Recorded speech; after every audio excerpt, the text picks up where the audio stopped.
All right, so I'm recording now. So, like I said earlier, we're going to divide today's chat into three parts. The first part is, why do kids even try out sex? The second part is, what do you need? What do they need in order to say no to it?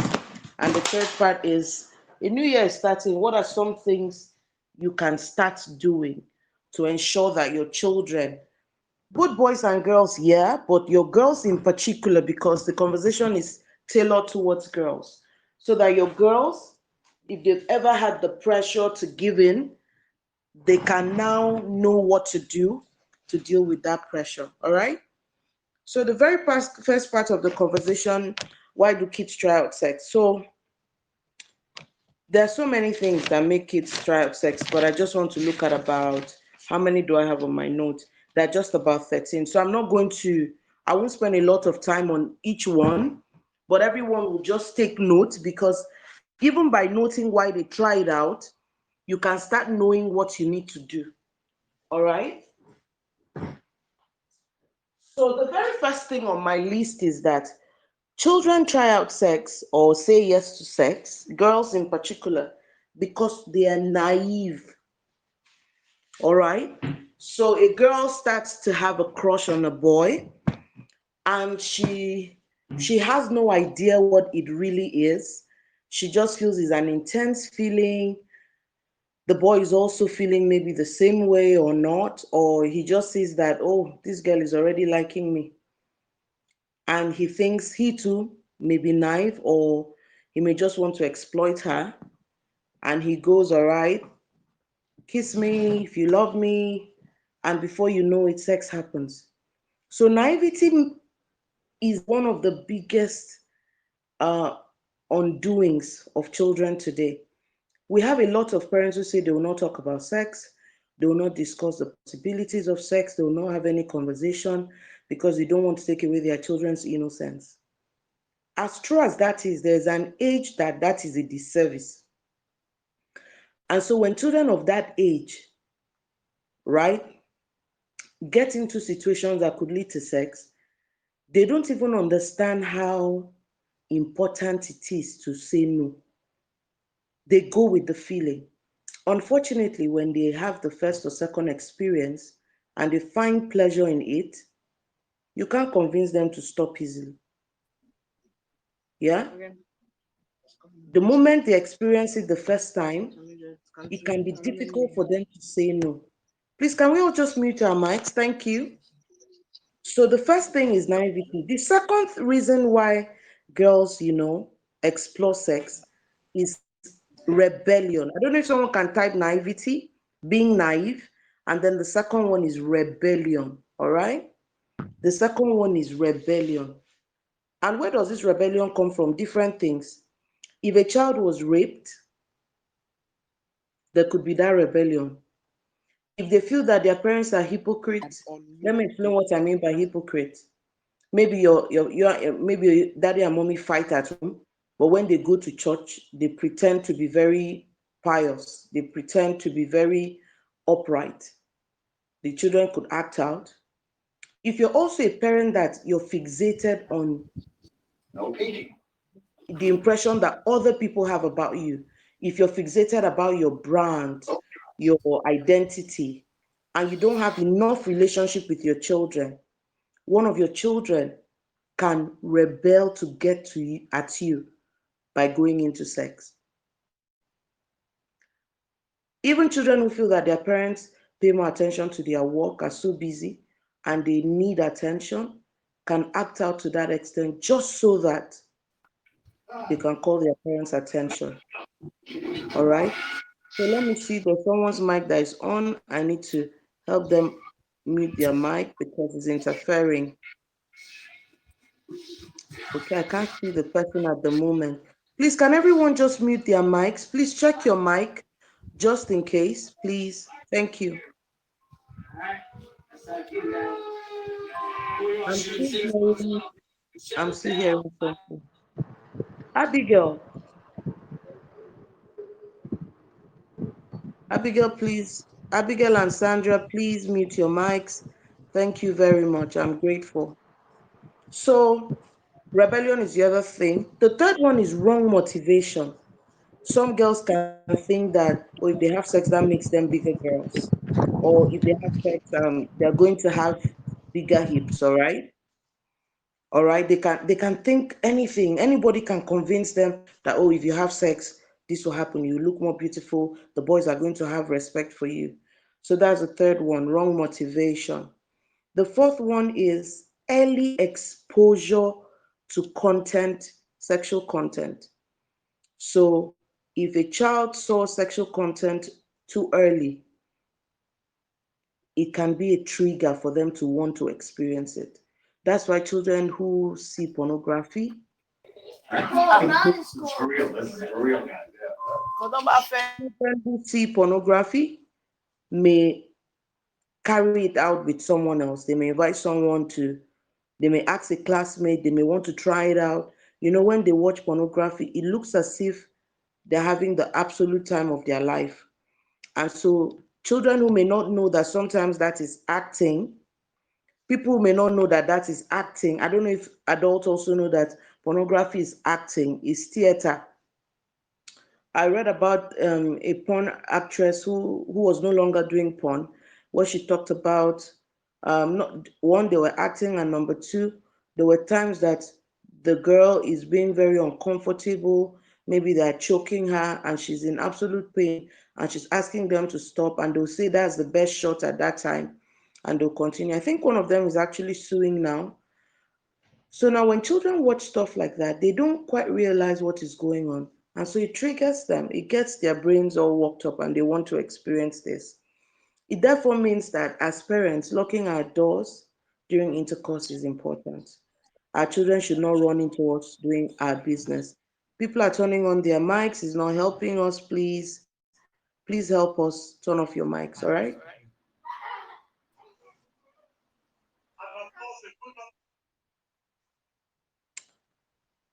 All right, so I've mentioned a number of things: naivety, rebellion, wrong motivation, early exposure. But the other thing is also abuse, especially when it is a minor to minor abuse, meaning that they were both underaged, right? If they were both underaged and no adult caught them and they kept on trying out different things, uh, it's likely to encourage them to keep doing it. All right. So I'm trying to show different things that happen that lead to sex one way or the other. I'm currently dealing with, this is a very interesting issue. Cousins in the same house, and the adults in that house are completely unaware, but they've done this for over 2 years, and both of them now sit down and they feel like having intercourse because nobody intercepted them early enough. And so they have the pressure of the urge, and now we're dealing with how they're responding to that pressure. All right, the kids I'm talking about started having intercourse around the time they were 10 and 11. Both of them are about the same age. The other reason that kids get into sex is pressure: peer pressure, pressure from people they call boyfriend, pressure from media, pressure from all kinds of warped ideologies. Let me give you an example of one of the warped ideologies. Some girls believe that how they pleasure a boy determines how loyal he is. So even though they are minors and they want a boy's attention to themselves, they feel the way is to say yes to his request for intercourse, or sometimes demand of him to have intercourse with them, because the whole idea is that they want to give him a time of their lives. Now, if you're listening to me, you would know that something is wrong when a child starts to feel like they need to do something to keep a man. But many times, those mindset comes from their interaction with adults. Those mindsets come from their interaction with adults. I've been in many places where children sit where adults are talking their stuff. An adult is talking on the phone, adults are gisting with their friends, neighbors are talking, and a child is there. So a child sits down and hears how their neighbor that is a university student is talking about something she did to her boyfriend or her sugar daddy. The kids are there, and it becomes something that motivates them to experiment. So if you're a mother listening to me and you have your younger sister or you have a family friend, a relative living with you, your children shouldn't be around them when they're making phone calls, when they're talking their business. Because truth is, you can't force certain values on an adult. But I promise you, if you're not careful, an adult will determine the values that your own child grows up with. An adult will determine the values your child grows up with. So you want to do something very quickly. I see some people, their children pick up anybody's phone, an adult comes, they collect the phone and say, this one, he likes the phone too much. You have no idea what the values of that adult is. And so it becomes a problem for you because your child hears something that begins to put them under pressure to do certain things. The next thing is that children who are exposed to drugs and alcohol are most likely to engage in all kinds of risky behaviors, of which sex is one of them. Then we have another one where it's called pseudo maturity, where the child starts to feel like they're old enough. They're 15, they're 16, and they feel like they're old enough, they can handle it. And you know that you're a parent, and you know that maturity is not even with age per se, is not even with how big you are. Maturity happens a whole lot with how developed you are mentally. And so these kids don't know that. So they start to feel like they're big enough, especially when girls start to get the attention of men. So you have a 16-year-old that is really big, and then she's coming back from school, and cars start to slow down, or she's going to buy something. Some people start to say hello to her. She's a minor. Anything with her is statutory rape. But because she's grown and she's getting that attention, she starts to feel like, yeah, I'm ready for this. So that's another reason. And then finally, when children are growing up in spaces where there are no adults really standing up to say this is the right value and being the example as well, it makes it confusing when they hear different things and when there's pressure to do wrong. There's not enough solid background telling them that, oh, this is the right way or this is the wrong way. So I'm done with the first part of the session where I talk about why kids even consider sex. So I want to hear, what did you hear in this first part of the session? Because we need to start with, why do they do it, so that we start knowing what led them there, what is fueling that reason, what am I doing to fuel my daughter's need to feel like she's ready for this. So she's a grown girl, she's a 16-year-old, but she's fixing the same hair as I'm fixing. She's fixing nails, she's fixing lashes, she's hanging out where I hang out, she's watching the shows that I watch that are rated 18, but she's 16 and she's watching it with me. And I feel like she's grown. I feel like we talk a lot. So I feel like she's ready for all of this. Some of those things eventually gives children a sense of that pseudo maturity we're talking about, where they start to feel that they're old enough for these things. Meanwhile, they're not. So in this first part of the conversation, I really like to hear what you've heard so far. That's how I know that you're hearing me, you're understanding me. I'm also ready to answer questions you may have that is related to this part of the conversation. Yeah, I've mentioned a number of things. So please type what you've heard so far. Type what you've heard so far. Pressure from peers, pressure from social media. Exactly. Social media has a whole lot of crazy messaging out there. Influencers, regular people just trying to build their handles. I remember this culture of vabbing. I don't know if you guys have heard about vabbing, where girls put their hands in their private body part and literally take out the discharges in their private body part and rub it behind their ears. Like at the point where they'll spray perfume, they'll rub it there.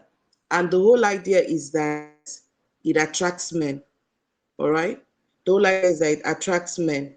Sadly, I first heard about that thing on a handle on Instagram that draws hundreds of thousands of women. And that is on that handle that married women shared that that's what they were doing. Now, this married women will tell you that, excuse me, this married women will tell you that that was an adult group. The page is for adults. It's not a sex group. Oh. It's just a group where adult women go to. So these women said they were just sharing things they do to their husbands. But did you know that there are 14-year-olds following that same handle, 15-year-olds following that same handles, 16-year-olds following that same handles? And you can't force an influencer to put something that is appropriate for your child. So it means that there's a lot of work that you need to do once you know that your children have access to social media. So let me read what I've seen. Oyin says pressure from peers. Fantastic. DS says wrong motivation. Alex says absence of an exemplary adult. Area, you've been really listening. Abuse, especially when it's with an underage, peer pressure from boys, media, warped ideologies, exposure to drugs and alcohol, pseudo maturity, children growing up without adults who teach the right values. I see naivety, the rebellion part got me. Yeah, Gania, thank you. How do you handle pseudo maturity? I'm coming to that, feeling that they're matured, pressure, being naive, feeling they're mature and not here. All right, I see that. Tokwe, you also did a lot. Thank you so much. And it would be great to also know why girls who are virgins have chosen to be virgins, especially in these times. What motivates them? All right, what motivates them? I like that question so that we can how that can also be taught to our children. So let me start with the question, what do we do about pseudo maturity? I think it just starts with the first and foremost. Let me start with preventive so that we don't get there. It's natural that children always want to act ahead of their ages. So, for example, when your child is in primary 5 and getting to primary 6, they can't wait to be in JSS 1. When a child is in JSS 3, they can't wait to be in SS 1. When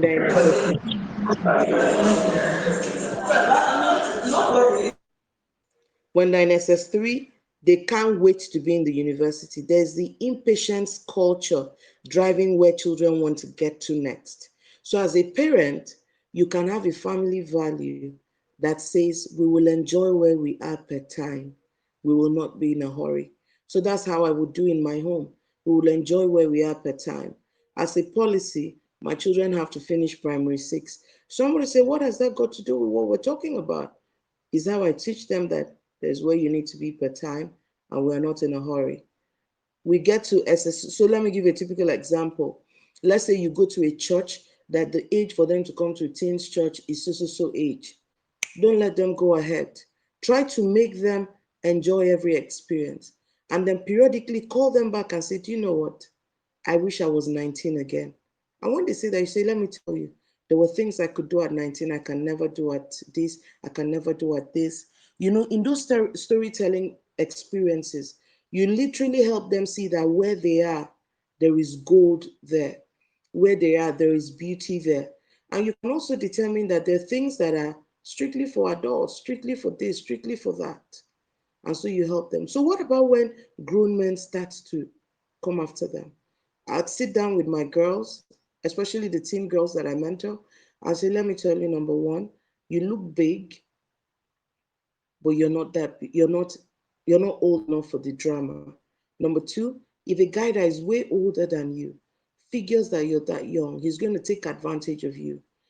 The development of your brain is not yet there, all right? And they're going to take advantage of you. And you're looking for a relationship where you'll be respected, you'll be honored, nobody will try to manipulate you, nobody will say stuff to get you to do things out of your way, nobody's going to tell you to do this when you don't want to do it because at that time you're really young and you think they're doing you a favor. So the conversations really help bring the idea, because the whole thing is about changing their perspective. So, recurring conversations, accountability, following up makes a big difference. So, where am I? Where am I? So, for children who decide that they want to be virgins, the very first place we're going to go to is what have they been taught about virginity? What have they been taught? Some girls, their motivation is dignity.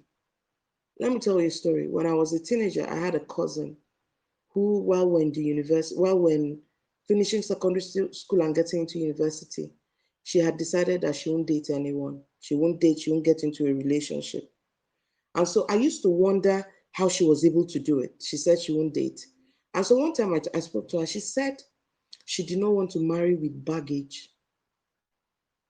Then my cousin read a lot of books. So I figured that she had read so many things about how people get into new relationships but carry baggage from the previous one, whether it's sexual expectation or personality or fear of interaction with exes. She didn't date anyone, as far as I know. And as far as I know, there was no sex with anyone. And guess what? In her first year in the university, there was a guy that was hanging around. And rumors have it that she kept telling him, let us be friends. They were just friends, no big deals, and everything. My dear, after we finished university and NYSC, my cousin moved to the UK to do her master's. And after that master's degree, she married that guy. So her own motivation was no baggage. As a parent today, if you wanted your child to choose virginity, what is your pitch to the child? Is your pitch hellfire?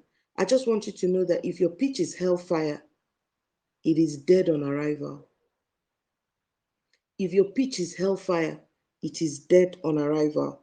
At the end of today, you will know when I get into what do we teach kids, what do we teach our girls, you're going to know how you can pitch virginity to them. So I came across a lady this week who said that she has a problem with the purity culture because she believes that if you hand children over to God and help them build the relationship with God, then there's no need to teach purity. And I had a very comprehensive response to her. I know what she means, but I also know how limited the perspective is. Her perspective was that when kids find God, they will be fine. Perhaps that was in her time. In today's time, I'm telling you as a teens church pastor that you're having children who grew up in church, who have a relationship with God, or let me say, who are building a relationship with God, but they're under enormous pressure. And under that enormous pressure, they are not yet where they know how to lean into the grace of God or the help of the Holy Spirit. They're not yet there. So rather, what you hear them say is, so if somebody was having sex now and rapture comes, would they go to hell? So they ask you things like that. And they also ask you things like, is it really that bad? What if the people got married? There was a time also where the motivation used to be when you don't have sex with the person, they're going to marry you. But we're seeing people who have sex and get married. So we need to step back and say, what is the real motivation for wanting my child to be a virgin? So I'm going to make sure that is the last question I answer so that it can really sink. What is the motivation for wanting my child to be a virgin? So even in our time, girls who went to choir practice and other church were more exposed. Do you understand? So off the top of my head, before I really get into it, my quest for talking to my daughters and telling them to choose virginity is also, it's actually about looking at what was God thinking when he said our children or said us, we shouldn't have sex. Number one, I'm going to tell my children that anytime you have sex before marriage, you're going to violate your conscience. You're going to violate yourself because, number one, speaking, the Bible says that the one sin that you commit, that you offend God and your body, is sex. So what are we talking about offense? What kind of offense? Number one, in Nigeria, for example, girls die trying to have abortion. 5,000 girls annually. That's what the data says. And so when I'm talking to my girls, I say once you start having sex, then you have to be ready for all the other risks. If you get pregnant, somebody can point you to abortion, you could lose your life in the process. That's a lack of dignity for yourself. Number two, someone can tell you, oh, I'm going to show you how to count your pills. But then you're the one dealing with all the aftermath of the whole thing. And so I want to teach my daughters, I'm teaching my daughters that when you consider sex, it is the sex before marriage is the highest form of disrespect to yourself. And if you disrespect yourself, people cannot respect you in the same way. And so when teenagers in church ask me, what about if you get married? I say the bottom line, the goal is not getting married. The goal is honoring yourself and making sure that you marry someone who honored you enough. The goal is not that.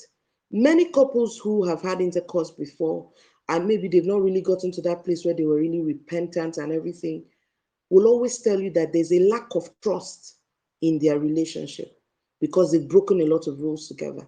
And when there's a lack of trust in a relationship, it's like a downward spiral. So our children need to know that maybe first we need to start shifting from keep your virginity so you go to heaven.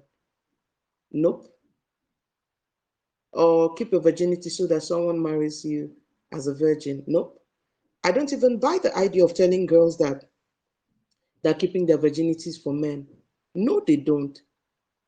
They keep their virginity first as an honor to God and an honor to themselves.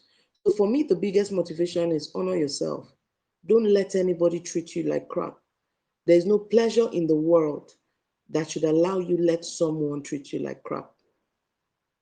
So that's where I'm starting, but I'm going to settle in on it eventually. All right. So far so good. Let me see what you've heard so far. Let me see what you've heard so far, because I'm entering the second part of the session where I'm actually delving into, so what do you do for children? What do you do for your girls to choose otherwise? I see Anne is typing, so I want to read what Anne and Nancy are typing before I get into it. So it's all about the conversations that you're having with your girls. It's all about the sitting down to say, this is why, you, this is why. And so we need to look back at the things our own parents told us and how flawed those logic was. And that's what we're passing on to them. They don't keep their virginity so that the man they see blood on the bed on their wedding night.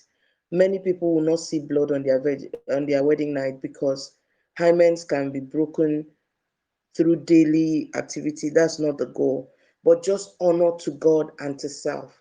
So the biggest motivation is, I was able to hold back. I just also wanted to add that once a person can dominate their sexual urges, chances are that they'll be disciplined in other areas.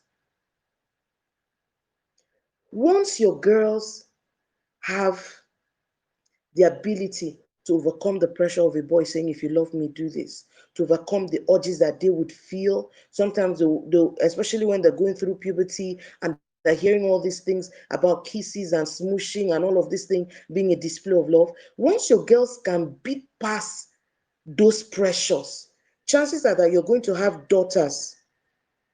Chances are that you're going to have daughters that will be disciplined in every other place. My sister, today we don't use heaven and hell again, no, because by the time the grace message entered the world, we're talking about people saying it doesn't matter what you do, there's still the love of God. But they don't realize that if a child got an STD, the love of God will be present, but they'll still deal with the consequences. Their life is not over if they get pregnant, but their life has been altered. No matter how you support them, the low self-worth that comes post delivery will be there for some time until they heal. The everlasting responsibility of nurturing a child, and the fact that once a child comes, they don't have the same pace. Even if they left the child with the parents to nurture and travel, the guilt that they're not directly taking care of their children, that is broad. There's so much to use and teach these things. And so even for me, it's been a big blessing. Honestly, I didn't think I'll say this, but being that my mom raised me alone and my dad never came, it's kind of like a wake up to my own children. Because sometimes they ask me, Mommy, what does it mean to not know who your dad is? And I'm like, you don't want to know. And so I can imagine that they don't want that kind of reality for their own children. They don't want that kind of reality for their children. See, this generation we are parenting require conversation. They require logic, not dismissive things our parents told us. If you don't have those logical conversations in your home, someone else is going to sound more intelligent when they bring it up to them. Someone else is going to tell them, what about, see what's happening in church, see what's happening. People did this, people did that, nothing happened, are you going to go to heaven?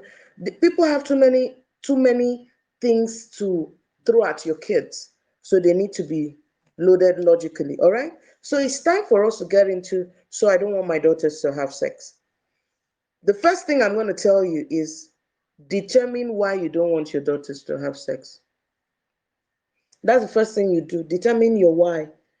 If the why is so that you can tell your sister that your children married as a virgin, your motivation is wrong, your approach is going to be wrong. If your motivation is wrong, your approach is going to be wrong. You're going to, let me give you an example. We're here to say how to help our daughter say no to sex. It's in levels: preventive and curative. What do I mean? Preventive means how to help my daughter to never say yes to sex before marriage. That means my child never went down that pathway. But what if a child has already gone that pathway? Is it over? It's not over. Can they heal? They can heal. But if you're all about how you want to show up, when they stumble and you're supposed to help strengthen them to stand, because your motivation for doing it has been, violated in a way, you won't be able to support them to make that transition. What about kids that have done stuff that you didn't know before you joined this class? What about kids that didn't know, even you're in this class, you didn't know certain things, your child didn't know certain things, they've not spoken up to you about anything, they've already done it. You're in this class to help them overcome the urges to try it again, the pressure to try it again, to stand on their own. Because who says God cannot help them become role models? They can become role models. But if your motivation is wrong, you're going to stand in the way of them becoming stronger people. So determine what your motivation is. For me, my motivation is for my children to grow up without baggage, without allowing anybody humiliate them, without allowing anybody treat them like scum. Because anybody they have interactions with before before marriage and it ends up being sex is a violation of, if the person asks them to do it, the person does not honor them. If they ask the person to do it, then they're not in a state of sound mind. So I consider whether it's the accepting or the asking as an outcome of a state of mind. So, and that state of mind humiliates who they are. So my goal as a parent is to build their state of mind in order for them to recognize somebody's trying to violate them, and in order for them to heal so that they don't punish themselves by allowing people violate them. I don't know if you're getting something. I don't know if you're learning something. So how do I make my daughter more assertive? We're getting there. That's what this session is about. That's what this session is about. So let me hear what you're hearing. Determine what your motivation on your girl child is. My motivation is not to come and say, I was a raising girls coach and I delivered two daughters as virgins. I want to do that, but it's not what made me sit up this night to teach this class. It can never be. Do you understand? It can never be. All right? And then if you're a parent that didn't marry as a virgin, you have enough curriculum, you have enough experiences. You know the guilt that you feel. If you've ever had an abortion, you know how you dread rapture. When they say rapture is going to happen and the possibility that you have children in heaven who you didn't give expression on earth. You know what I'm saying. And so you have enough experiences to turn back and say, baby girl, this thing that they're saying here is that they're saying anybody can have sex is not true. I saw a video early this week and I put it up. We've been lied to. And one of the biggest lies we've learned is that one of the biggest lies we have learned, one of the biggest lies we have learned is that, how will you know if the person will pleasure you sexually? Kai, Satan is a buffoon. I watched a video where a man said that God's original plan for sex was for there to be ignorance. I don't know how to satisfy you. You don't know how to satisfy me. So we come to explore and discover each person's body within the marriage. So when I find what my husband loves, it builds our intimacy. But we've been sold the lie that you have to be satisfied though. And that ideology is largely coming from the media. A few people have had complex experiences, I know, but it's not enough to change what the principle is. It's not enough to change what the principle is. So now we have people that are married, and when they say their partner is not satisfying them, it is in comparison to what they had with someone else. So if there was no someone else, you'll be satisfied. I once went for a couples retreat one time, and they were talking about sexual satisfaction. And I said, it better not be perversion. It better not be wild things you did before that you're coming to ask your partner to go with you in that perversion. Otherwise, explain to me how couples are coming up with the idea of threesomes. Is that godly enough? Remember, this work I do is based on biblical principles. So when you signed up, you're going to stick this. I mean, I have to say, this is my worldview. This is how I see life, and so this is the perspective from which I teach. So if there was no sex before marriage, people will not go with perversion into their marriages. So much that someone will say she's not satisfying me. Compared to who? Compared to what? What did you watch? What did you experience? What is forming the benchmark for you today? So determine we don't turn this thing to marriage class, all right? The confidence that you are strong enough to control the superpower or the urge. That's what demonstrates that you're disciplined, all right? So let me now ask you a very first question, the second question today, number 2.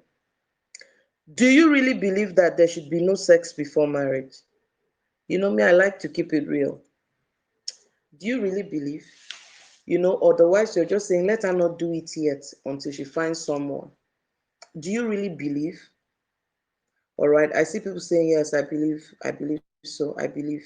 Some parents fear that, well, my child will keep her virginity and the man will come with perversion. So my child was keeping her body, then he was crazy. No, remember, your child wasn't keeping your body for him. And then you can also start praying for strength for whoever's son, will cross your children's path, that God should help keep them as well.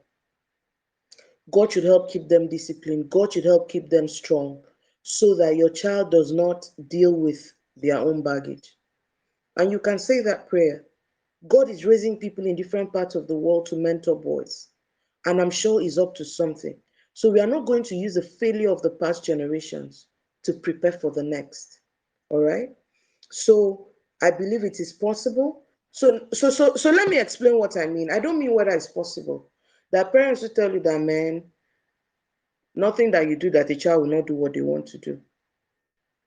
But the truth of the matter is that even if you had failed when you were young, your parents were not in a class like this. And so if you're in a class like this, it means there's going to be learning on how you can support your kids. So since we've agreed on the two, get your motive right, and you believe that it is absolutely necessary, fantastic. So let's go. So the very first assignment you have to your children, the very first assignment that you have to your children, your daughters in particular, is building their self-worth. The very first assignment you have to your daughters is building her self-worth. I see people saying, how do I make her more assertive? If your child's personality is being quiet, it doesn't mean that they are not being assertive. It may just mean that they are not as vocal. I've seen girls who don't talk, but they're firm. So you need to know whether your sense of measuring your child's confidence is about how the energy that they do stuff. A child can be firm and confident, but they don't talk much. All right?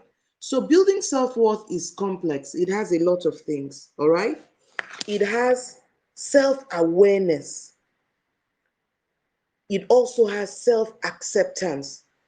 Man, I was reading something today about body image, and it said that there is nobody whose body is perfect. There is nobody whose body is perfect. But the article says something like, nobodies are perfect. To feel that they're not beautiful enough. They start to feel that when a man is asking her out, he's doing her a favor. Now, when he's asking her out, he's doing her a favor. So when he asks her to consider sex, she's literally afraid of losing him. If he goes, who else will come? And this is not an adult problem. This is a teenager's problem. This is a preteen problem. When they start to have crushes, they start to determine whether they are worthy or unworthy. They start to determine whether they're deserving of certain attention. Now, when they start to, underestimate their looks, they start to exaggerate compliments. So when a boy says hi, they feel like, oh, he's into her. And so it makes it easy for them to be manipulated. So you need to teach your children self-acceptance. What does that mean? What it means in my home is that you are your own kind of beautiful. I don't tell my children they're the most beautiful in the world. They're not competing with anyone. Because one day they're going to show up somewhere where they see another child that they swear that is more beautiful than them. And in that moment, they will experience inferiority complex. And so I tell them, you are your own kind of beautiful. I say, God created 7 billion people. He has prototype for different flavors. Even if you see someone who looks like you, chances are the body is not the same. Maybe a part of the face, but the body is not the same. May walk like you, but the face is not the same. So helping my children know that God has a different kind of beauty for everyone. So they come to a place where they accept.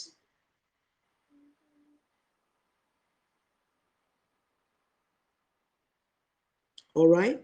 They need to come to a place where they are aware of how different they are from other people. So the first part is they accept who they are. The second part is they reject every standard of beauty. They accept who they are, but then they reject every standard of beauty. So, for example, oh, I know that I'm beautiful, but that's the shape. That's the shape. That's the model of how we should be. No, no, no, no, no. Self-acceptance means that I'm comfortable with who I am. But when the magazines and the media and different fashionistas, when different people start to say that this is what beauty looks like, I reject it. So raise your kids to reject beauty standards. Reject beauty standards. There's no one way to be beautiful. Oh, one moment they say it's light skin, then you see one girl from Kenya, dark, beautiful model. What does that tell me? Even when we say we are all black and we are dark, you see the different shades. The beauty in the world is in the diversity. So raise your girls to reject standards. Those standards is what makes them feel inferior. Those standards they accept is what makes them. So, for example, I wear a low cut. When I started cutting this hair, it was because of money. I started an organization. I was working in schools. I needed to save up money to be paying transport, buying resource materials for this school because I was working pro bono. They weren't paying me in Port Harcourt. I told my mom, since I get a monthly allowance to make my hair, let me cut this hair. Use the monthly allowance to take me to school for 2 weeks and 3 days. Somebody asked me recently, but Irene, you can afford to make your hair now. I say, yeah, but I want my girls to see that mom is a different shade of beautiful. Sometimes people reach me and say, hey, Irene, why won't you make up? Why won't you do this? I look at her and I look at them and say, this is my own shade of beauty. I'd like to do all of those things, but I find that I have no interest. And having no interest is my authenticity. If I start to do makeup and wear weaves, something has happened to me. That's not my authenticity. Somebody did a filter of me the other time and I put it up and everybody was like, oh, this is amazing. But that's not me. So the third step is allow your children embrace originality. So for example, I don't like my children copying trends. I like them creating their own trends. Create what looks cool for you and go there. All right? Oh, I like how Kemi put it. Reject projected beauty standards. Yes, even you, mama, it's Christmas. There are different styles that are going to be trending. How about you pick a sheet of paper and draw the style that you want and ask your tailor to make it? So that your children start to see that no, you can create your own narrative of what beautiful is, as long as people are decently dressed. So we have self-awareness, we have self-acceptance, and we get to self-respect. You have to teach your kids self-respect. And self-respect starts with what they think about themselves. So, because, I mean, let me give you a simple test. How you know what your children think about themselves is what they say to themselves when they make mistakes. So self-worth is really measured by these things. So your child made a mistake and they say, I'm so dumb. I keep making the same mistakes over and over again. So you call them and say, like I tell my children, every time you say that, you say something like that, you have to apologize to yourself. So if any of them went off, I'll say, now it's time to apologize to yourself. You don't talk to you like that. If your children grow up hearing you don't talk to you like that, you don't talk to you like that, don't let anyone talk to them like that either. And so what that means is that even you as a parent, you need to shape shift, you need to make adjustment. If you have a foul mouth, if you shame them and threaten them in the course of discipline, you have to make an adjustment yourself. As a parent, say my kid is typically not of a quiet nature, but for some time now she goes to school or elsewhere outside of the house. She typically sits down and acts like she doesn't talk at all. So some people have to warm up in an environment to talk. There are people that if they meet me in certain places, they'll say I'm very quiet, but I have to warm up. So some people are introverts, me and some introverts, right? They do well when they're at home in their own personal space. When they're outside, they're trying to study the environment. Now, don't pressure too much. As a parent, remember that you're trying to discover this human being in your life. You're trying to discover their patterns. As they get older, they are getting into new phases, they're changing. The most important thing is to ensure that they are not hurting, nothing is bothering them, and they are not talking. It's important for you to learn about what their thoughts are around that place. So when you get home, you can say, hey, Didi, I noticed you were quiet when we got there. What was it? And she'll say, well, I was just looking at the playground, I was looking at stuff. So you use that to learn about the child. Now, if in the process you discover that they were nervous and they were not being comfortable, then we know that there's a self-confidence problem that we need to deal with and build on. But naturally, if we watch the words in our environment, if you watch what the child says to himself, watch what we say to the child, and we start to teach the children about self-honor. Let me tell you one way I used to teach my children about self-honor when they were little kids. They'll be watching a movie or something and they're pressed to we and they won't get up to go. I'll pause the movie and say, you don't treat yourself like that. No entertainment is worth this pain. Go, ease yourself and come back. It was something minor, but that's how far I took it. And my first daughter is 11, my second is 9. They are not perfect, but they're doing good. They're doing good in terms of stumbling and rising. My first daughter could say something and say, I shouldn't have said that. The ability to correct each other and themselves in particular is very critical. So that's self worth. The third thing I want to talk about is life skills. Let me tell you, parents, we grew up in a society where there was always blame. Let me explain what I mean by blame. If your parents came home and a glass broke or a plate broke, you were in trouble. There was no effort to problem solve. There was no effort to problem solve. So, because of that, we couldn't learn from our mistakes. We couldn't build certain skills. Let me give you an instance. I went to stay with an aunt, and that first day we got into the house. I don't remember her taking me around that house. But by the next day, she was sending me, go into the cabinet, pick this, pick that, without any tours. So I realized that as I got older, I realized that she was supposed to give me a tour of the house. Say, if you're looking for this, this is the zone. If they're looking for this is the zone. If they're looking for that, this is the zone. So when we're growing up, we were accused of being forgetful. Where there was a whole lot of things, and a lot of us have grown up with that baggage. All of those things were opportunity for us to build skills. What does this really mean? It means that you need to have every opportunity to build your children's skills. What happens is that they build muscles for peer pressure. They build thinking and planning for peer pressure. So for instance, life skills like doing chores builds a lot of skills. There's a story in the Bible. Please allow me for a moment. There's a story in the Bible about 10 virgins. I think that's one of the most hardest, hard scriptures in the Bible. Where the Bible says that 10 virgins were waiting for a particular king, he was to come, and they went and waited. The king ended up coming late. And then by evening, they had an announcement that the king was coming. But in those days, it was lanterns they were using. And behold, five of them had their lamps filled with oil and they had extras. But the other five only had their lamps filled and there were no extras. That principle is all about planning and life skills. That story is all about life skills. Because you could be a foolish virgin anyway. In fact, let me put it this way. Your child can say no to sex and marry the wrong person and marry an abusive person because they didn't pick other skills they needed. So the priority is build her all round. So what kind of life skills are important? Number one,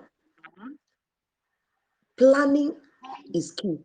When children start learning how to plan, they start thinking about consequences. They start thinking about tomorrow.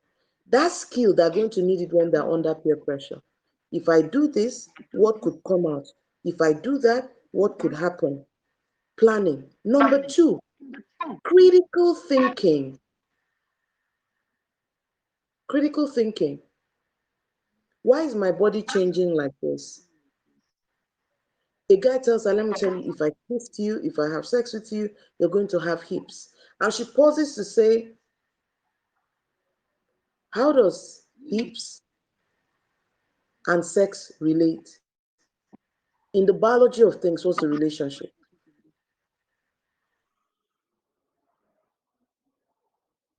And someone could ask, how do they build critical thinking skills? Different things. But there's so many resources at home.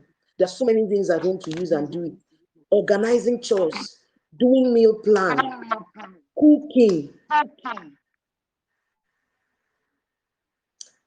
They finish cooking like in my home, I cook a whole lot, and then they label the plate for what soup is where. Then they look at the freezer and say, this is the meat region, this is the vegetable region, this is the soup region, this is the stew region. That critical thinking. Unfortunately, many of our girls are growing up in homes with nannies, doing many of the things for them. And so they are showing up naive, they're showing up not capable of thinking and taking responsibility, not capable of even knowing where to go to get accurate information. Chores build a child's mind. Apart from the fact that it occupies their time, it takes away from the time they would have been online, looking around with irresponsible people in their spaces, gives them a sense of purpose and direction, gives you bonding opportunity because if they're doing chores, you're cooking and all of you are there, you can be telling them stories that have lifelong impact. So there are so many other critical thinking skills that you can build into them. For instance, your children need to grow up with the skill where they overcome the fear of missing out. I don't know if there's someone whose audio is on. They can overcome the fear of missing out. What do I mean?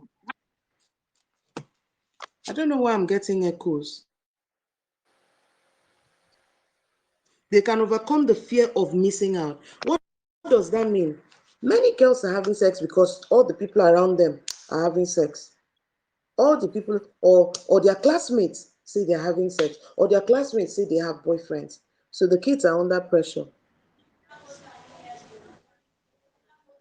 When they're under that pressure, they can't think. So in my book, How to Talk with Your Girls About Sex, I lined 17 skills girls must have. One of it is media literacy. How can they read something they saw on social media and knew that both the writer and the commenter are not okay? Do you understand? That's critical thinking. So I just wanted to mention planning and critical thinking, but it's a long list. At least from my book, there are 17 skills that girls can learn. One of it is even fashion skills. Because when we say that they should reject beauty standards? What is their own rule book? What is the one that they're bringing with? How do they, what skill do they need to acquire to show themselves as people with dignity? When they meet a boy, how do they shake the boy? How do they talk? They shake hands, maintain eye contact. If the boy is looking at their breast and they'll say, my face is up here, and put the person back in focus. I was talking in a teens church a couple of days back, and in the conversation, I wanted them to look at me. One of the skills that your children should have is knowing how to decipher between truth and myth, even if they've not yet spoken to you. And so in that meeting, I told them that there's a myth that, I told them there's a statement that girls who are not being asked out by boys are ugly. And these children believed it too. They say, yes, yes, yes. I said, is it truth or myth? They say it's truth. I said, all right, let's break it down. How do we break it down? I said, I asked the boys in the class, if I recollect correctly, I asked them, are there girls in your school that boys are scared of talking to? And they said yes. I said, are they ugly? They said no. I said, so it means because there's one incident that violates it, then it's a myth. Some girls carry themselves with so much honor that boys are afraid of asking them out. Boys don't want to be embarrassed. And they are not drama queens. They're principled. They're straightforward. Sometimes they call them nerds. They call them whatever they want to call them. But those girls are not ugly. And when I put it out there, girls that were under pressure that they were not being asked out because they were ugly soon realized that sometimes boys are intimidated. And then I even help them see that right now, no responsible boy is asking you out right now. Anybody that's asking you out right now is not responsible. So it's like saying that you feel bad about yourself because irresponsibility did not come to you.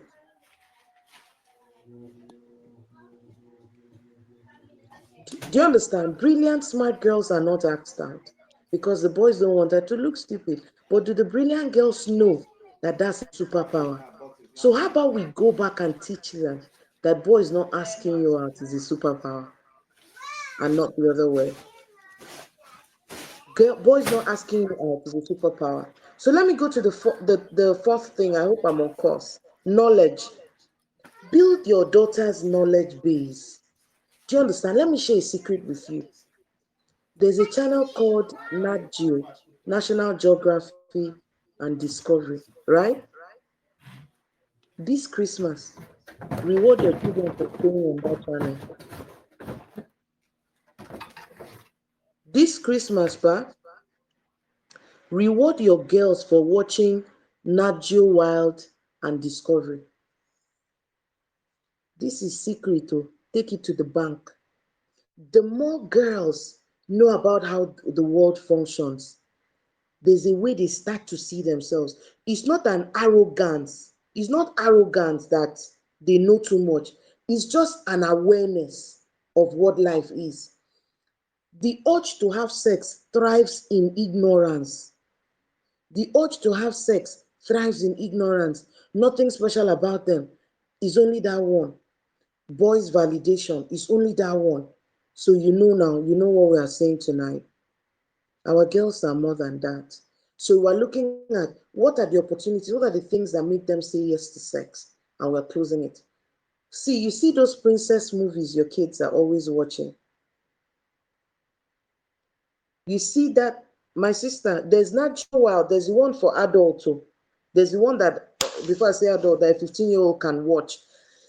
I didn't say you should compel them, just reward them. Say, if you watch it for 1 hour, I give you something. If you watch it for one, I mean, those documentaries shift people's minds, all right? I've lost my train of thought, all right? So the whole idea is that the more kids are enlightened, the greater, the greater. Princess movies are crazy. I banned them in my house since because the girls stay at home, they do dress up. Then there's a guy they have a crush on. He has that punk hair, and all the friends are running around telling her he likes you. I don't do those movies, though. because they sell to the girl the idea that she's for dress up and validation. She's for dress up and compliment. She's for dress up and compliment. So when I used to have Netflix subscription, my daughters knew if there's a princess and they're dressing up and there's a prince, I don't want to see it. I don't want to hear it. You can't watch it. And I told my girls why. I said, this movie is selling you an idea. You're going to show up out there and start looking for your Prince Charming. There's nothing like that in the real world. And when boys know that you're looking for Prince Charming, they're all going to promise that they're Prince Charming. So the fourth thing I'm adding to this list is build your daughter's knowledge base. That's why I talked about, hmm, that's why I talked about knowledge. Buy books for your child, for your daughters. Make them read books. But I'm going to put a caveat. I'm going to put a caveat. Don't just buy any kind of books. And when your daughters are reading books, be present to discuss what they're reading so that you don't give them a book that has erotic suggestions, romantic suggestions, romantic triggers, and all of that. All right. So as children read, fantastic spiritual and motivational books that they can understand. Now, there's an organization called One Hope. Mrs. Olushola Bankole is here. They have a lot of resources, faith-based resources, a lot of resources that help faith-based and they're fun to use. My daughters love some of the resources I got from her. So let me talk about the next point, which is self-discovery. Your child should not leave your house at 17 without having an adequate understanding of their gifts, their talents, and the way in which they could serve this world. And I don't mean career, I mean discovering their talent. Some of us are so, I don't know how to explain it. Our children only go to school. I don't agree. I don't agree. Your children should be able to join a gymnastic club in your neighborhood, play the keyboard, be a part of their children's church or teens church, a part of other things, theater at church. Your kids need to be engaged to discover themselves and learn about the world. But some of us are so enclosed. So what's happening? The time that children are supposed to spend discovering their talent, they're lying in the bed, they're tired, they're scrolling away, mindless activity, addictive activity that is also feeding their values. All right? That is also feeding their values. So push your children to discover the talents that they have. But here's the other part. Push your children to understand and embrace their weaknesses. Let me explain. I want you to have a home where kids are not ashamed of their weaknesses. And when I talk about weaknesses, I don't mean immorality. So let me give you an example. One of my daughters has a knack for correcting people. She's correcting grammar, correcting how you do stuff. She has a knack for correcting people. All right? She has a knack for correcting people. So before you know it, she and her sister are always going back and forth, back and forth, back and forth. One day I called both of them. Do you know one time I went to do a production and I went with that my daughter. And I had recorded like 3 episodes. And she came out of the back end and just looked at me and said, Mommy, you're talking too fast. I want you to take it slow so that people can hear you. And her mouth is pretty sharp that there's a way she says it that you'll be really offended. So I called her sister and said, you know what? She's a gift to us. This thing that she's bringing out, this thing that she's sharing with us, you know, if you follow what she's saying, you will go far. My dear people, by the time we finished that production, I had done 7 recordings that day. The ones before that time The ones before, that time, man, I was talking pretty fast. As I'm talking to you, I've not uploaded those content because she was correcting me. So now, ordinarily in other places, that would be something should be shut down for, but we're learning how to maximize it. Then I turned around and told her as well, you can say it calmly, you can say it privately, you can say it quietly. You can say it calmly, privately, and quietly. So self-discovery. As they discover themselves, they have nothing to be ashamed of. The self-confidence we're talking about has a component of self-acceptance. You can't accept what you don't really know. Many of our children feel that they're not good enough because something they're seeing, something they're seeing in themselves that people are scolding them, people are irritated with, is not properly harnessed. And so they're now looking for who will validate them. They're now looking for who will talk to them. The next point is the point that everybody needs to note. So at this point, I'm going to stop here so that everyone should tell me their comment. Me, I don't endorse dog diaries.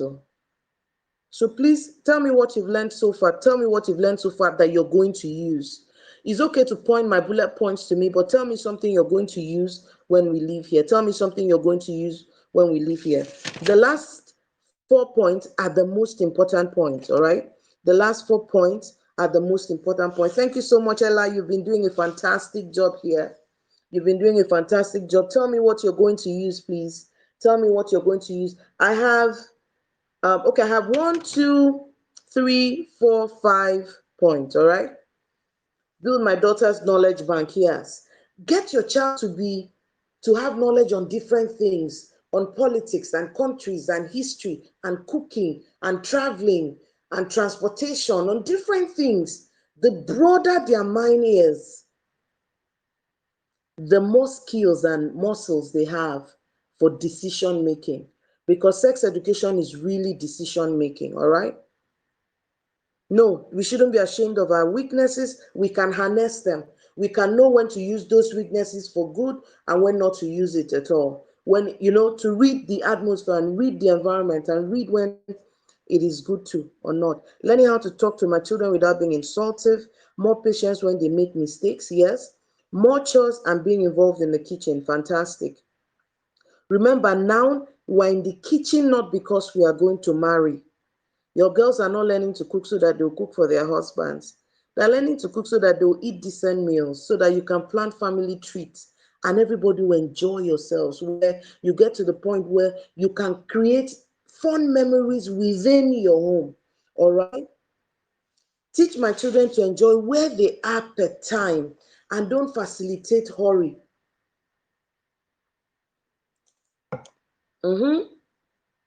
My people are enjoying, they're learning. Improve my child's knowledge and also help her accept herself. Yes. So the next 4 points are very important. Number 1, I don't know if it's number 1, I've lost count right now. But the next one is financial education. I must say my motivation for keeping their virginity has changed. Build their knowledge base, help them discover their talents by engaging them, enjoy each level of their life per time. Less time before because she's addicted to phones. When kids are addicted to phones, it's a sign of boredom. There's no meaningful activity to engage in. Build my daughter on self-acceptance. Be comfortable with who you are. I have to stop scolding my kids when they break things or make mistakes. Show them the pattern. What did we do for this to happen so that they know how to prevent it? So they broke a plate. Where was it placed? Was it wet? Who handled it? Was it when you were washing plates? So we learned that slippery hands will lead to this. That way the child knows that when my hands are slippery another time, that's not the best time to arrange the plate. You've equipped them for another time.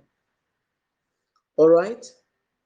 You get that? So the next thing I want to talk about is financial education. Girls are going to have sex when they're broke and think that the only way to make money is men. Actually, men are not a way to make money at all. But many of you are not teaching your children that. I mean, I heard someone say this before.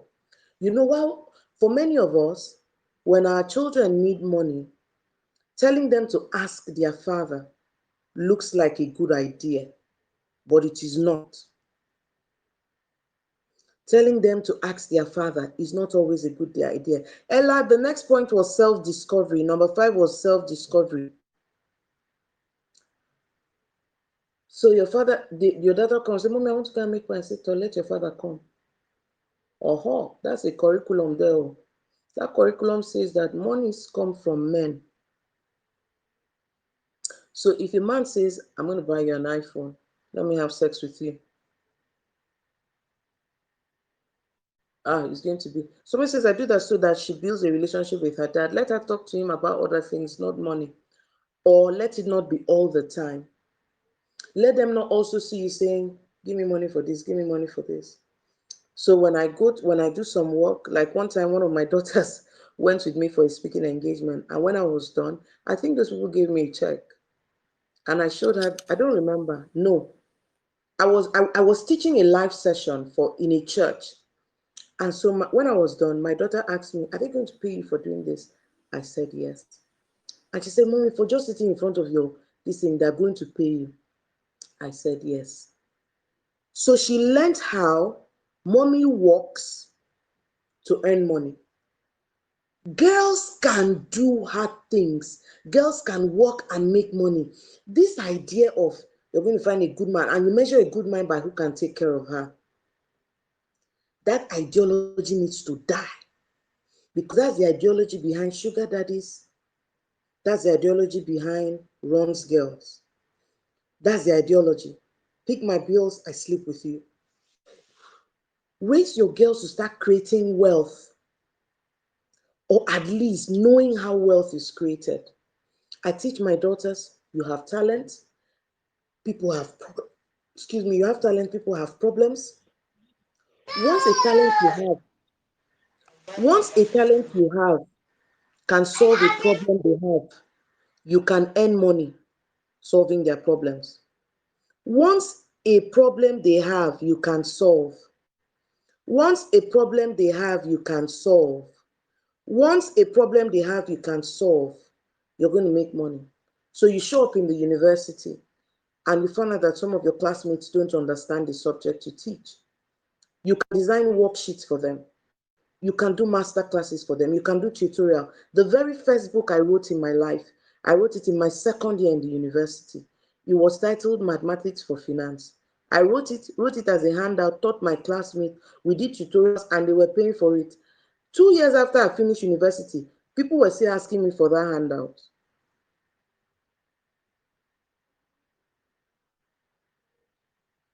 So area, your case is different. If they come to you a lot, is different. So let me tell you, if they come to you, there's a way of saying, maybe if you did something for them, you can say, go and thank daddy. Daddy made that happen. So they get to see that, okay, it's a teamwork, because our children also need to see that it's a teamwork. The dad brings, the mom brings, is a teamwork. I'm not talking about some people's ideologies that no, men do 100% and a mom can be a stay-at-home mom. Fantastic. But your daughter should not grow up with the idea that every man she meets is going to pick up her bills. So she needs to be able to determine what she wants to do with herself when she gets married, but also who is she going to be before she gets married? Where is she going to earn money from before she gets married? You need to articulate that. But financial education for girls is sex education. It means you're building them up, bam, bam, bam. You're building them up by yourself to be able to take care of themselves and to know that they honor their body too much for their body to be part of the negotiation. Explain to me how girls give into sex by lecturers for grades. What happened? Some girls pressure lecturers for it.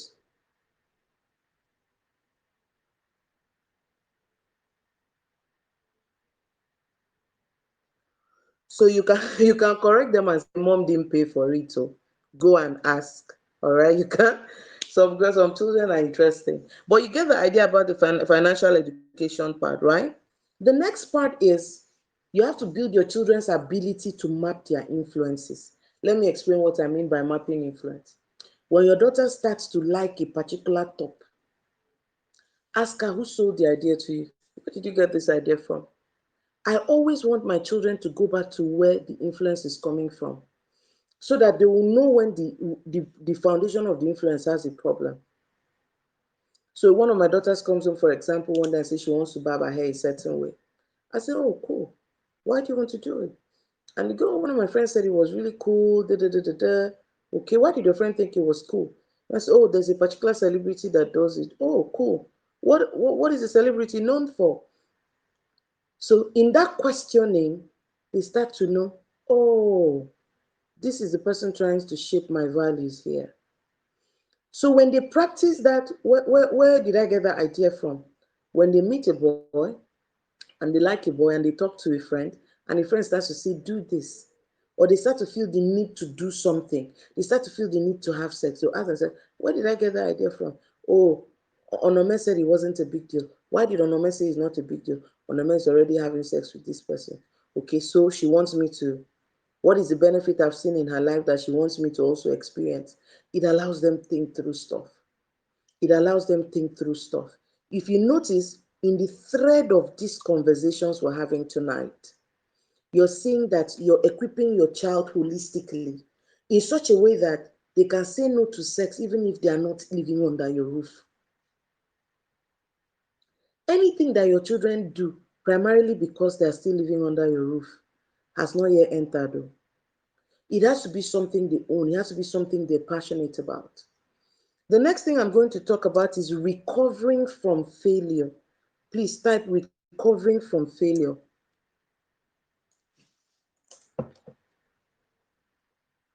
This class is getting too long. I'm almost done. What is recovering from failure?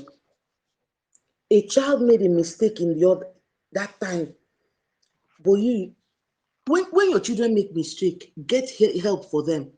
If they need to see a coach, if they need to take a course, if they need to take a class, do it quickly. But avoid labeling them. Avoid spreading the gist too much. Part of the rebellion that leads to sex is I've already made the mistake. I've already made the mistake. Do you know how many girls were raped that after they were raped, they felt disgust with their experiences and said, what is left? Nothing is left. It's because there was no adult holding them in those moments to midwife their recovery. Your daughter made a mistake. You caught her with porn. You saw her masturbating. You call her, you get her help. Then you start to remind her that everybody stumbles. People make mistakes, but you can rise above it. And you sit with a coach or you sit with someone that knows what they're doing, and they start to walk your child back to where they fell so they can learn from it. And you make your child accountable, showing them that I'm here supporting you to get past it. But you, after that time, at every turn, you're reminding them. So you saw your child doing porn, I expect you to withdraw phones, devices, yes, for accountability. But I withdraw the phone, not from the mindset of I'm seizing it. I withdraw it because there's something there plaguing you right now. You need to overcome it, all right? And so I withdraw it. This is based on, in fact, all kids are supposed to have duration in which they're on their phones, of which when that time is up, they show responsibility by bringing their devices to you. That only happens when children see that the reason why you're asking them not to do this is in their best interest, not just your ego as a parent. It's not about your ego. You just want to show that you control them. No. I pray it is recorded in the name of Jesus. I pray it's recorded. You get the idea? Do you get the idea? You need to help them recover from failure. Your daughter got into trouble in school. Your most important thing is to focus on her becoming a better person. Don't defend the situation. Don't try to overprotect her. Sit her down and say, baby, where did we miss it this time? Me and you pick what you should have done to help the child know better. You pick what you should have done to help the child know better. You pick what the child should have done to show they can do better. You put everything together and we get into work. Because when your child stumbles and overcomes, they remember what they did to overcome. They can practice it again. They can practice it again in another area. They remember mommy called us to sit down and talk. So when I've made a mistake, I can sit down and reflect. What shouldn't I have done? What made me do it? What were the influences? What should I have done? What do I not like about where I am? Do you understand? You start walking yourself through it. And as you walk yourself through it, they become better people. You saw a letter that your daughter wrote to ask a boy out. You're disgusted. Then you call her, baby girl, what happened? What were you thinking and what was on your mind is a different thing. What were you thinking is, how stupid could you be? But what was on your mind? What happened? Say, well, mommy, I thought it was really nice. I've been thinking about him so much. So I just said to tell him. So there's a knowledge gap. What do I do when I think I like someone? It means there's a skills gap, doesn't know what to do, took that action. So what if you've already told her what to do? She said, well, mommy, the pressure was too much. I couldn't hold it anymore. So who did you tell? Did you come back to mommy? Or you told, well, I told my friend. What did your friends say? So we start to see when we're in this pressure point, we don't talk to peers, we talk to adults. Parenting is building skills. Parenting is building skills. The next thing is teaching your children several body safety skills. But I'm going to pick only one body safety skill tonight. And that body safety skill is understanding their triggers. It doesn't matter what you tell a child. If they don't know their trigger, they would have made the mistake and then apologize. They will make the mistake, then they will apologize. Right? So let me give you an example of a trigger. Do you know that the way a boy leans on the wall in class can make your daughter go, whoa, that's him? I was talking to some teenagers and some of them said smell. Some of them like a particular fragrance. And so if a boy remotely wears that fragrance or something similar to it, they triggered. Some of them are triggered by music. They don't even know that trigger is, it could be a secular music, but it triggers them the wrong way. It triggers them the wrong way. Right?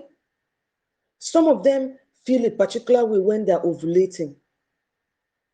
So sitting down with your daughters and having honest, frank conversation that, look, you could be triggered this way, makes a lot of difference. Let us not forget that during puberty, the hormonal changes going on in their body can make them do stupid things. As a parent, the ability to have the conversation to this nitty-gritty, that's the power.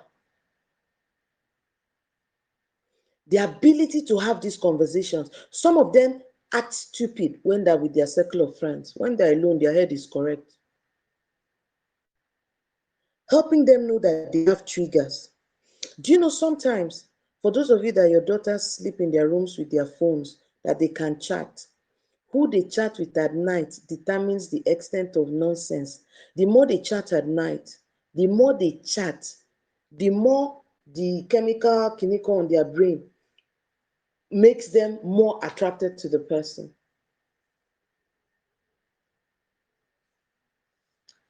All right? Two more points and we're done. The very next point is family identity. What's family identity? All families need to have an impression that the children have about the family. It's not what the world sees you people as. So it's the impression that your children have about your home.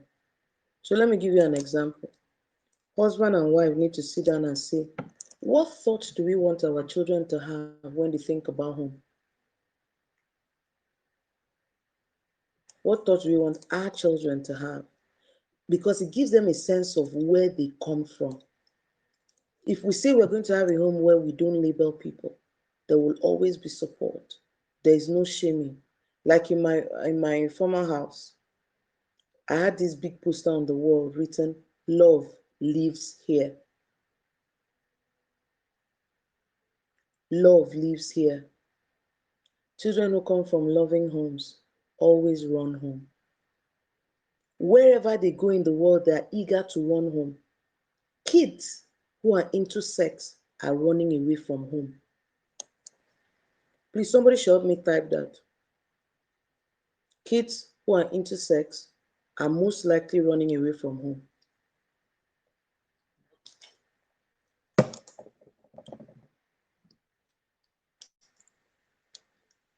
Kids who are into sex are running away from home.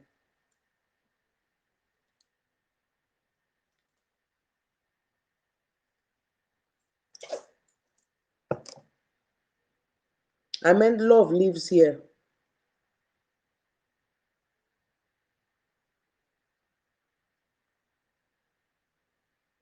I know how many times my daughters have looked me in the eyes, eyeball to eyeball.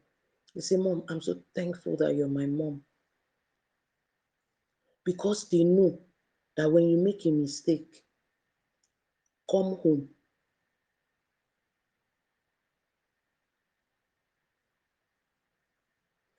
Come home. I made a mistake. I shouldn't have done it. Come home. Your daughter should come back from home, come back from school and tell you, "Mommy, I messed up today. I did something wrong." You don't need the school to call you to tell you. The child should tell you. And they shouldn't tell you because you won't do anything. They should tell you because they'll find support where you are. They'll find guidance. They'll find support to become better people.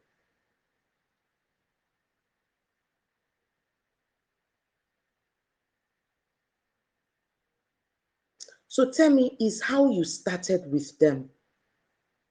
Is how you started with them.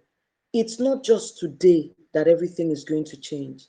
If you have, if in the process of correcting, instead of getting direction for correction, they felt shame and embarrassment. And if you are particular about perfection and not process and progress, they can grow up to be like that. They can grow up to be like that. You won't just want to be there. You can't just, and then you've also said never. If you say never, that's what you're saying. When you show up in your children's world after you haven't been there in a particular perspective, they don't know what you're there for. They don't trust what you're there for. So they won't open up easily. They won't know what you're there for. They'll be afraid that if I tell, let me tell you, I do boot camps every holiday. My next boot camp starts on Monday. I have sat down where girls said, "I can never talk to my mom. Everybody will hear it." She will send me on an errand for something that is totally unrelated to the talk. She will bring it up.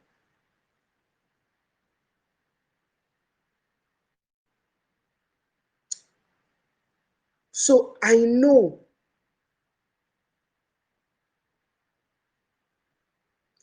what I'm saying.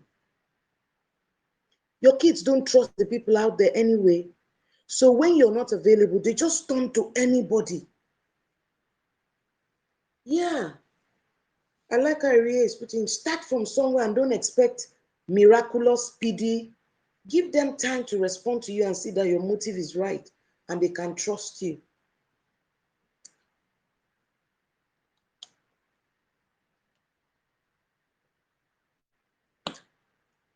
So you're in this WhatsApp, you're in this Telegram group, and so this is where it's going to be happening. It's going to be happening here. I want to see how I can support more and more parents next year. So let me end with this. The last point tonight is opposite sex awareness.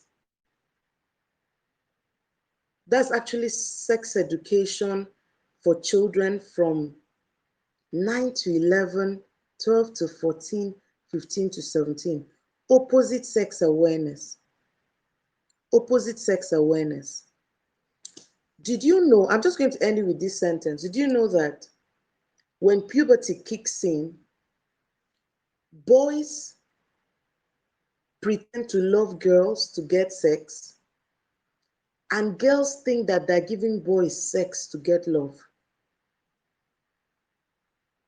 Oh, stop. I don't give on 11, pass waiting I plan. Opposite sex awareness helps your daughter. I remember telling one girl in my boot camp last summer, I said, break up with the boy.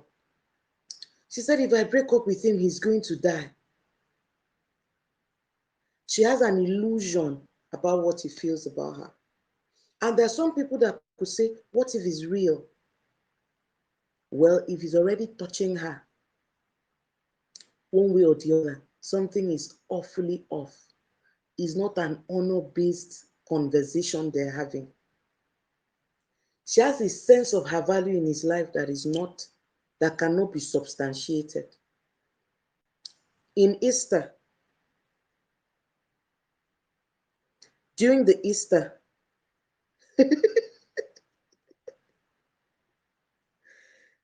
during the Easter, another girl told me how she's a pastor's kid, and another pastor's kid keeps touching her in church, keeps touching her in church.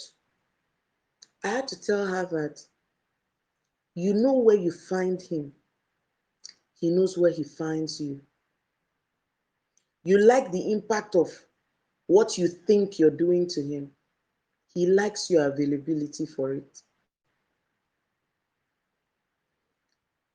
So our daughters need to have an opposite sex awareness. All right? So tonight I've spent some time. I mean, I didn't know I'll take this time. This is the thing with me. I like to teach from my heart. I like to teach from my heart. And so what happened is, when I finished doing all of this work and thinking about all these things that you need to teach your daughters, I thought about giving everyone a guide.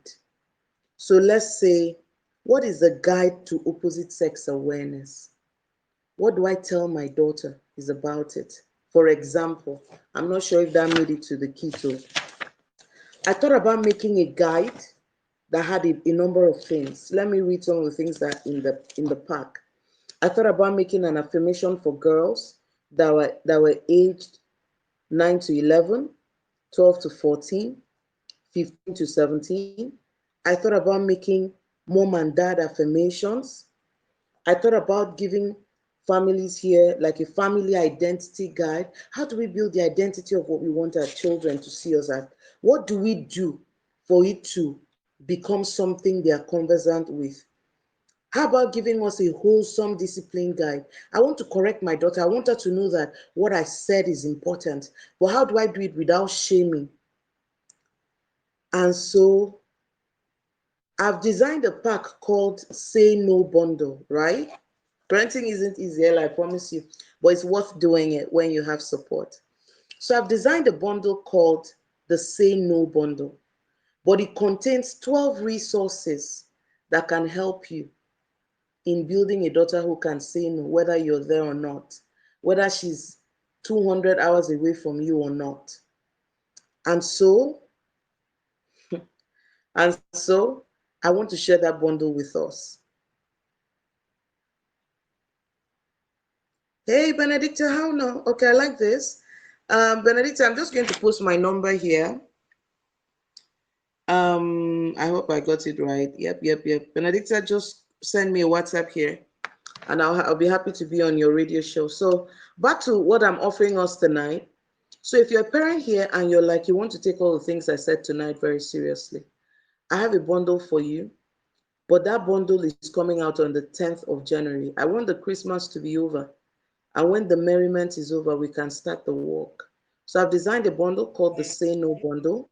It has 12 guides in it, guides for parents, for daughters. If you're trying to break a child's behavior, you want her to change. How do you do it without breaking her self-worth in the process? Affirmations for girls, life skills guide for like a 12-month timetable for this is what we are finding out this month. This is what we are learning this month, something like that. I've developed this guide. Aria said, I hope our girls are under your mentorship after the bootcamp. We're still thinking about it. I don't want to share the bundle for free, Ella. I don't want to share the bundle for free. So let me break it down. So the bundle between today and December 22nd is going to sell for 5,500 because it's pre-order. 5,500 naira between tonight and December 22nd. Between December 23rd and another date like that they designed for me, I don't remember, it's 7,500. But long story cut short, by the 10th of January, when we're launching the guide, is going to cost 10,500 naira. So let me just attach the design here. So what happens is, if you subscribe to get the bundle comes after the Christmas. So go have fun, enjoy, but get ready for the new year, because the new year is going to be a deliberately curated year. That means I'm looking at my daughter. If she had a low self-esteem in January, by March, I want to see improvement. I want to see improvement by April. I want to see improvement by August. I want to see improvement by December. So the Say No guide is out there. It's going to be an exclusive. Okay, someone said, for those of us that our kids are going back to boarding. Okay. Let me review that. Let me see whether we can do that by the 4th. So let me see if we can do that by the 4th. So between now and December 22nd, the bundle is 5,500. Between December 23rd and January 10th, it is 7,500. But once it launches, it's going to be 10,500. But that's not all. Each of the products in the bundle, all the 12 products in the bundle, are going to be sold to 2,000 naira individually. It's going to be available for people who want to just pick the ones that they want. But that will come out on the 10th of January. Yeah, that will come out on the 10th of January. If we can do 4th or 5th, fantastic. So if you were interested in getting that, the collection of the guide as a bundle called the Say No bundle, you have all 12 resources for 5,500 between now and December 22nd. You'll still have it. In fact, even when you buy it on January 10th at 10,500, it will still be a good bargain, because the value of the bundle is 24,000. So I've already put up the picture there. There's an account number there. So as soon as you pay, you're going to send us a message to the WhatsApp number on this picture, and then we're going to add it to a group. But we also have a link you can order with. Let me look for that link right away. I think that link was shared with me this evening. There's a link you can order with. How could I miss it? I'm going to get it now. There's a link you can order with on Seller. So you can order and it will bring you directly to the group. I've seen it now. I've seen it now and I've seen it now.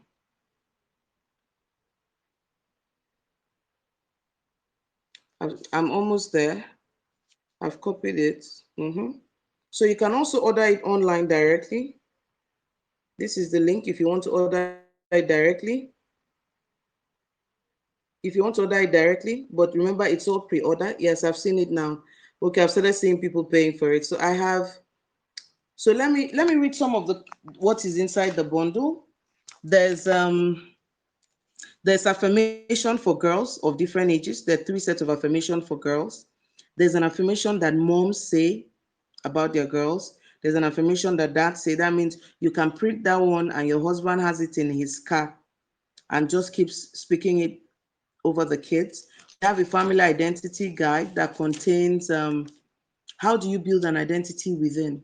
How do you do, like, are we going to do a town hall meeting and ask the children what they think, what comes to their mind the moment they think about home? And then we start planning how we are going to correct it. I'll give you a template about the aspects you want to look at in order to correct. We also have an exciting addition in that packet. It's called a crush journal. A crush journal is helping a girl process her emotions when she's going through a crush. So that one, you will print it for your daughter. Every time she has a crush, you tell her, remember, you're documenting. She's going to use it to learn about herself. That's how she learns what her triggers are. So yes, the crush journal is also helpful. So I'm also going to give you a sex education conversation plan whereby I'll tell you the topics you should talk with the children about in one topic a month. If you have a 3 to 5 year old, focus on this. You can do research, you can get resource, but like a timetable. Then you will learn from the experience. As you talk to them, you'll be hearing what they're saying in their class and all of that. Meanwhile, when you buy this bundle, we're going to add you to a WhatsApp group. That means you're going to have the opportunity to ask us questions about these bundles as you use. If a problem arises, we're not giving you and telling you go away. So you're going to be in a WhatsApp group because we also want to learn from your experience using it. We also have a life skills timetable telling you different skills you need to ensure your daughters are building over the next 1 year. And this includes life skills that helps them discover their talent, critical thinking, planning, all those things that I talked about in my book. For those who are using my book, how to talk with your girls about sex. You will see the 17 skills that are there, but I'll literally show you how to organize them and the activities to do that helps them build those skills. The activities to do, because that's where the work is. Not just teach your children problem solving. What are the activities they can do to help Go and put that one in the back? container, please. And then we're going to also give you another guide. If a child has stumbled, we call it the bounce back guide. How you, it's not about the child, it's you. How do you support a child who has made a mistake? And this one is going to be a bounce back guide for both morality mistakes and carelessness mistakes. How do I support the child to bounce back? And then we also have family faith traditions. That's the 12th resource. What faith traditions are we going to do? Because we want to raise children with faith convictions.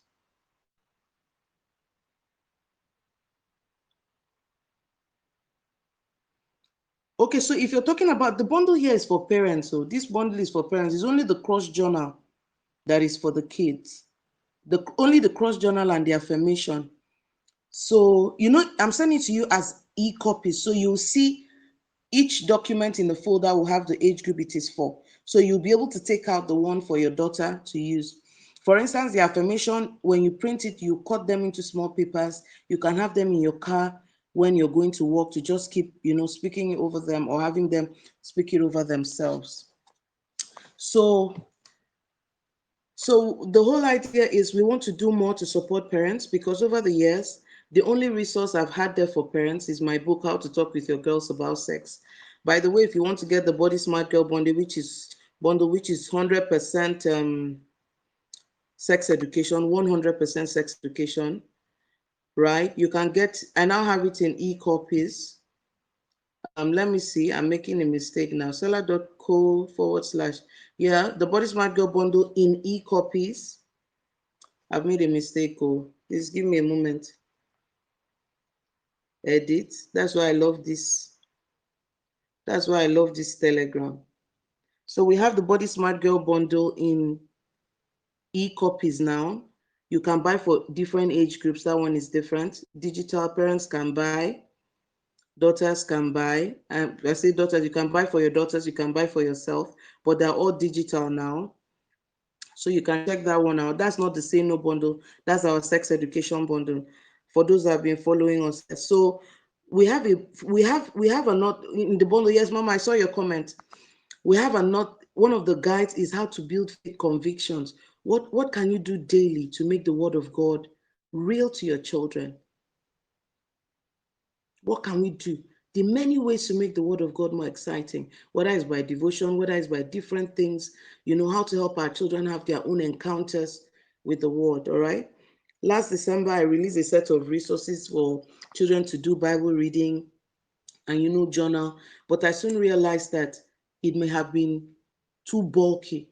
Some kids may not understand the Bible just reading it on their own like that without a guide. So we've tried to do something simple where you determine the pace, but you're able to get out what your daughters are learning from the experience. All right. So I want to thank everyone that is already subscribing. Remember, we have between now and December 22nd to get the bundle. And as soon as you pay, please send us evidence of payment through our WhatsApp number 08100 944 I've posted it.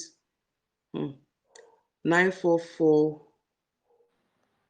320. Yeah, that's it. 944-320. All right. So it's a huge resource. I look forward to as many of us as possible getting this. It's a huge resource. It's a huge resource. This is my first time here, and I must say I enjoyed this class. Thank you so much, Omobolaji. It's really an honor.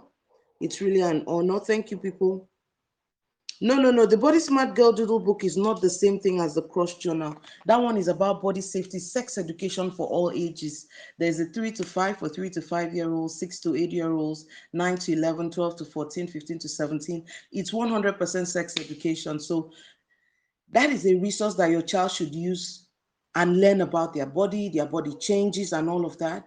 But I'm telling you that without strong character, without that self-worth, they may know that this thing is wrong to do, but I mean, they're in need of the attention. So the sex education equips them directly on sex education, while the Say No bundle is building their character, their convictions. A child can know that abortion is wrong, but a friend can offer it and say, don't worry, it's not as bad. But if she has self-honor and self-acceptance, she'll know that, why should I put myself through that for anybody? You get the idea. So sex education is the body safety skills I talked about that includes how they learn about their own triggers. You remember when I said they learn about their triggers, for example? That's a body safety skill. So if you're interested in getting that as well, the cross journal is inside the Say No bundle. So if you want to buy just the cross journal, then you have to wait for us until January 10th. It will be available on our online store. You can buy it on your own. We're really thinking about putting it on Amazon as well. So I've already put that up here. I'm going to put it back. Somebody was asking where they get my books. So this is where you get all my books, the ones that are in e-copy. These books that are in e-copy, they're also in hard copy. But right now we're closing for Christmas, so we don't want to do deliveries and shipping anything. So we've put them online so people can buy for different ages. All right. I want to thank you. Thank you so much, Ijoma. She said the knowledge tonight is priceless.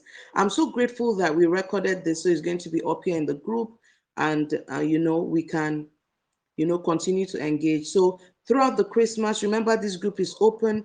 You have a question, you have a concern, something came up, you heard about something. This is the group to bring it, and we'll just break it down. We'll answer the questions you have. And I just want you to also know something. I've said quite a lot tonight, but we're going to bite it bits and pieces, bits and pieces. We're going to surmount it one level after the other. That's actually why I got the bundle, because I know that I designed the bundle because I know that when you come into a session like this, it can be a bit overwhelming. You're like, whoa, where do I start from? Especially if no one even did it for you in your time. So we're out here holding your hands, helping you. So the bundle is how you chew it bite by bite. So I'm going to keep reminding us, I hope you don't mind, I'm going to keep reminding us between now and December 22nd to order the Say No bundle. Is worth it. I want to thank you, thank you. The Say No bundle is electronic version 100%. Say No bundle is electronic, it's e-versions completely. So it's 100% electronic. We can't give 12 products for 5,005 and it will be hard copy. I don't want a printing press. So Say No bundle is all soft copy, all right? It's all soft copy. So let me put this here. I've put it post for the Say No bundle again. And let me put the link for if you want to get the Say No bundle and pay online. We have the link as well. So it's all available. So I need to leave you to go and sleep because we've done this for too long tonight. I want to thank everyone for coming out. Thank you so much. Remember, if you ordered the bundle, send us a WhatsApp on the number that is on the design, and we will do well. We will do well to add you to a WhatsApp group. It's going to be worth your time. Thank you so much, Ella. Thank you for being my scribe for tonight. You made this whole worth it. Please take a screenshot, post something you learned about the class, and invite someone to join the group. Please put it on your stories, share the things you learned on your Instagram, take a screenshot of the chat, and just let people know there's such a community like this. And I'm happy to always be of help in the best way that God leads me to. I look forward to hearing your questions and seeing your orders and everything. Thank you so much. Do have a pleasant evening. God bless you.